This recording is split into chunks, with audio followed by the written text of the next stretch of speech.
It was nighttime when everybody had gone to sleep. A man gets up. He turns on the TV. All of his family are deep asleep. And he watches something that's not appropriate. All of a sudden, a door opens and his daughter comes out. And she just barely learned how to talk. She looked at her father. Her father tried to rush to the TV and the remote to turn off. And she said, "Shame on you, Father. Shame on you." And then she went back into her room. And so that man, after turning off the TV, those words resonated in his head. "Shame on you, Father. Shame on you." And tears started coming down his eyes. And he stayed up until Fajr, crying. Then he went to the masjid and he prayed with the congregation, and he was crying so profusely. Some of the brothers who had not seen him that Fajr prayer, they said, "Are you okay, brother?" He says, "I'm okay." One of his close friends came to him. He says, "Are you okay?" And he is crying and he says, "For over 20 years,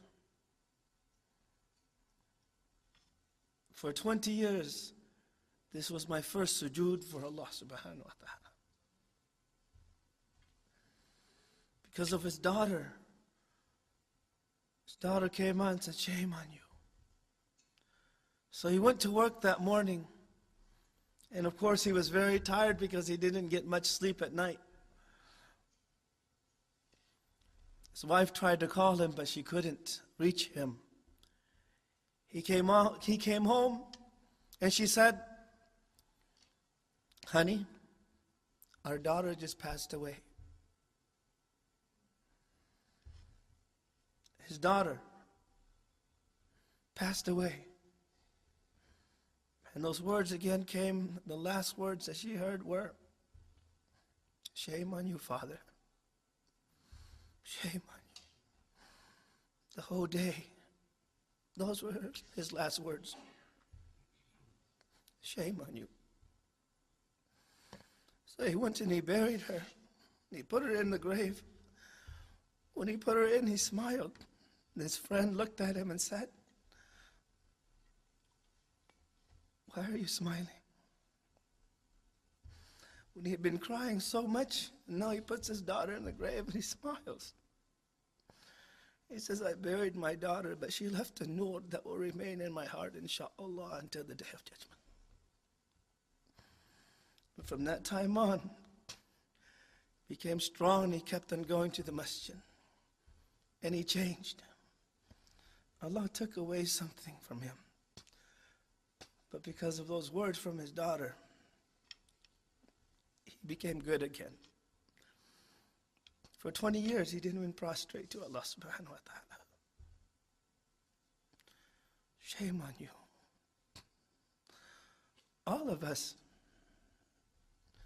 Allah subhanahu wa ta'ala has given us a lot of time